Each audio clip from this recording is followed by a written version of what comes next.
ಆಕೆ ರೀಲ್ಸ್ನಲ್ಲಿ ನುಲಿತಾ ಇದ್ದ ಮದನಾರಿ. ದುಬೈನಿಂದ ಬಂದವನ ಕಾಸಿನ ಮೇಲೆ ಕಣ್ಣಾಕಿದವಳು ಲಕ್ಷ ಪೀಕಿ ವಂಚಿಸಿದ್ದಾಳೆ. ಹಣ ವಾಪಸ್ ಕೇಳಿದವನಿಗೆ ಆವಾಜ್ ಹಾಕಿ ಪರಾರಿಯಾಗಿದ್ದಾಳೆ. ಹಣ ಹೂಡಿಕೆ ಹೆಸರಲ್ಲಿ ಲಕ್ಷ ದೋಖ. ದುಡ್ಡು ವಾಪಸ್ ಕೇಳಿದ್ದಕ್ಕೆ ಆಂಟಿ ಆವಾಜ್. ಸೌಂದರ್ಯ ರೇಖೆಯ ನೂರಾರು ಶಾಖೆಯ ಆರಂಭ ಹೇಳು ಎಲ್ಲಿದೆ ಈ ಅಂದ ಸಂಪೂರ್ಣ ಕಲೆಯಾಗಿದೆ. ಅಲೆಲೆಲೆಲೆ, ಅದೇನ್ ಕೂಲಿಂಗ್ ಗ್ಲಾಸ್, ಅದೇನ್ ರೀಲ್ಸು. ಬುಲೆಟ್ ಮೇಲೆ ಕೂತ್ಕೊಂಡು ಆಂಟಿ ಪೋಸ್ ಕೊಡ್ತಿದ್ರೆ ನೋಡೋದಕ್ಕೆ ಎರಡೆರಡು ಕಣ್ಣು ಸಾಲ್ತಿಲ್ಲ ಬಿಡಿ.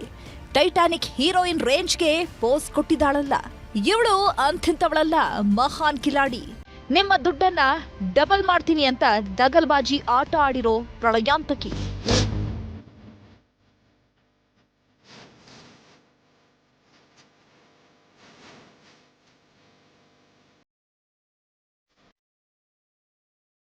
ಬಂಡೂರ್ ಕಾಸಲ್ಲಿ ಮಿರಮಿರ ಮಿಂಚ್ತಾ ಇರೋ ಈ ಮಿಂಚುಳ್ಳಿ ಹೆಸರು ದಿವ್ಯಾ ಅಂತ. ಚಿಕ್ಕಬಳ್ಳಾಪುರ ಮೂಲದವಳು. ಆಗಾಗ ರೀಲ್ಸ್ ನಲ್ಲಿ ನುಲಿತಾ ಇದ್ದವಳು. ಆನ್ಲೈನ್ ನಲ್ಲಿ ಹೂಡಿಕೆ ಮಾಡೋದು ಹೇಗೆ ಅಂತ ಕ್ಲಾಸ್ ತೆಗೆದುಕೊಳ್ತಾ ಇದ್ಲು. ಆಗ ಈ ಮೇಡಂ ಬಲೆಗೆ ಬಿದ್ದಿದ್ದೇ ಹೊಸೂರಿನ ದುಬೈ ರಿಟರ್ನ್ ಲೋಕೇಶ್. ಇಂಜಿನಿಯರ್ ಆಗಿದ್ದ ಲೋಕೇಶ್ ದುಬೈನಲ್ಲಿ ದುಡ್ಡು ಮಾಡಿಕೊಂಡು ಊರಿಗೆ ವಾಪಸ್ ಆಗಿದ್ದ. ಸಂಪಾದನೆ ಮಾಡಿದ ದುಡ್ಡನ್ನ ಆನ್ಲೈನ್ನಲ್ಲಿ ಹೂಡಿಕೆ ಮಾಡಬೇಕು ಅಂತ ಕನಸು ಕಂಡಿದ್ದ. ಈ ವಿಚಾರ ದಿವ್ಯಾಗೆ ಗೊತ್ತಾಗಿದ್ದೆ ತಡ ಪದೇ ಲೋಕೇಶ್ಗೆ ಕಾಲ್ ಮಾಡಿ ದುಂಬಾಲು ಬಿದ್ದಿದ್ಲು. ಗೋಲ್ಡ್ ಮೇಲೆ ಹೂಡಿಕೆ ಮಾಡುವಂತೆ ಪೀಡಿಸ್ತಿದ್ಲಂತೆ. ದಿವ್ಯಾ ಆಂಟಿ ಮಾತು ನಂಬಿದ ಲೋಕೇಶ್ ಆನ್ಲೈನ್ ಮೂಲಕ 35,10,000 ಹಣ ಕಟ್ಟಿದ್ದ.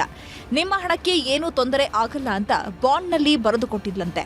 ಹೀಗಾಗಿ ಇದ್ದ ಕಾರು ಮಾರಿ ಲೋಕೇಶ್ ಹಣ ಸುರಿದಿದ್ದ. ಟ್ರಾನ್ಸಾಕ್ಷನ್ ಮಲ್ಟಿಪಲ್ ಟೈಮ್ಸ್ ಆಗಿದೆ ಸರ್. ಆಲ್ಮೋಸ್ಟ್ ಟ್ರಾನ್ಸಾಕ್ಷನ್ ಒಂದು 10 ಟೈಮ್ಸ್ ಮೇಲೆ ಆಗಿದೆ. ಸ್ಟಾರ್ಟೆಡ್ ವಿತ್ 100 rupees ಫಸ್ಟ್ ಇದೆಲ್ಲ ಅಕೌಂಟ್ ಕನ್ಫರ್ಮೇಷನ್ಗೆ. ಅದ ನಂತರ ಬಂದು 50,000, 2 lakhs, 3 lakhs ಆ ಥರ ಟ್ರಾನ್ಸಾಕ್ಷನ್ ಆಲ್ಮೋಸ್ಟ್ ಒಂದು 10 ಟೈಮ್ ಟ್ರಾನ್ಸಾಕ್ಷನ್ ಆಗಿದೆ. ಎಲ್ಲ ದಿವ್ಯಾ ಎ ಅಂತ 2 ಅಕೌಂಟ್ ಕೊಟ್ಟರು. ಒಂದು ಆಕ್ಸಿಸ್ ಬ್ಯಾಂಕ್ ಅಕೌಂಟು, ಇನ್ನೊಂದು ಬಂದು ಇಂಡಿಯನ್ ಬ್ಯಾಂಕ್ ಅಕೌಂಟ್. ಅವಧಿ ಮುಗಿತಾ ಇದ್ದಂತೆ ದಿವ್ಯಾ ಬಳಿ ಲೋಕೇಶ್ ಹಣ ಕೇಳಿದ್ದಾನೆ. ಆಗ 21 ಲಕ್ಷದ ಚೆಕ್ ಕೊಟ್ಟು ಹಣ ಡ್ರಾ ಮಾಡಿಕೊಳ್ಳುವಂತೆ ಹೇಳಿದ್ಲಂತೆ. ಆದರೆ ಚೆಕ್ ಬೌನ್ಸ್ ಆಗಿತ್ತು. ಈ ಬಗ್ಗೆ ಕೇಳಿದ್ರೆ ಕ್ಯಾರೆ ಎಂದಿರಲಿಲ್ಲ. ಅರೆಸ್ಟ್ ವಾರೆಂಟ್ ಜಾರಿಯಾಗ್ತಿದ್ದಂತೆ ಆಂಟಿ ಸಿಡಿದೆದ್ದಿದ್ದಾಳೆ. ಹಣ ಕೊಡಲ್ಲ ಅಂತ ಬೆದರಿಕೆ ಹಾಕಿ ನಂಬರ್ ಬ್ಲಾಕ್ ಮಾಡಿದ್ದಾಳಂತೆ. ಬೌನ್ಸ್ ಆಯ್ತು ಸರ್. ಕೇಸಲ್ಲಿ ಬೌನ್ಸ್ ಆಗಿದ ತಕ್ಷಣ ನಾನು ಅವ್ರಿಗೆ ಮೆಸೇಜ್ ಆಗ್ತಿದ್ದೆ, ಚೆಕ್ ಬೌನ್ಸ್ ಆಗಿದೆ, ನೀವು ವಾಂಟೆಡ್ಲಿ ನಾನು ಚೀಟ್ ಮಾಡಿದ್ದೀರ ಅಂತ ಕೇಳಿದಾಗ ಅವ್ರು ರೆಸ್ಪಾಂಡ್ ಮಾಡಿಲ್ಲ. ಅದಾದ್ಮೇಲೆ ಅಂತೂ ಒಂದು 2 months ಏನು ಮಾಡಲಿಲ್ಲ. ಸಿನ್ಸ್ ನನಗೆ ವಿತಿನ್ 15 days ನಾನು ಐ ಶುಡ್ ಪ್ರೊಡ್ಯೂಸ್ ಟು ಅಂತ ಹೇಳ್ಬಿಟ್ಟು ನಾನು ಅವ್ರ ಲಾಯರ್ ಮೂಲಕ ಅಪ್ರೋಚ್ ಮಾಡಿ ಅಲ್ಲಿಂದ ನೋಟಿಸ್ ಕಳಿಸ್ಕೊಟ್ಟೆ. ಅವ್ರ ಮನೆಗೆ ಒಂದು ಸತಿ ಬಂದವಾಗ ಆ ಟೈಮಲ್ಲಿ ಒಬ್ಬ ಕಾರಲ್ಲಿ ಸ್ವಲ್ಪ ಹಿಂದೆನೇ ಸ್ವಲ್ಪ ರ್ಯಾಶ್ ಡ್ರೈವಿಂಗಲ್ಲಿ ಬಂದರು. ನಾನು ಮೋಸ್ಟ್ಲಿ ಇದರಿಂದ ಬಂದೆ. ಅವನ ನೆಕ್ಸ್ಟ್ ದಿನ ಬಂದು ಕಾಲ್ ಮಾಡಿ, ಈ ಜಸ್ಟ್ ಎಕ್ಸಾಂಪಲ್ ನಿಮಗೆ ಅಂತ ಅನ್ನೋ ನಂಬರ್ನಿಂದ ಕಾಲ್ ಬರ್ತಾ ಇದೆ.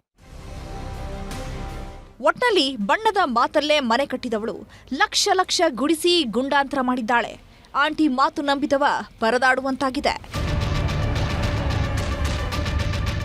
Dattatreya M, news 18 Chikkaballapur.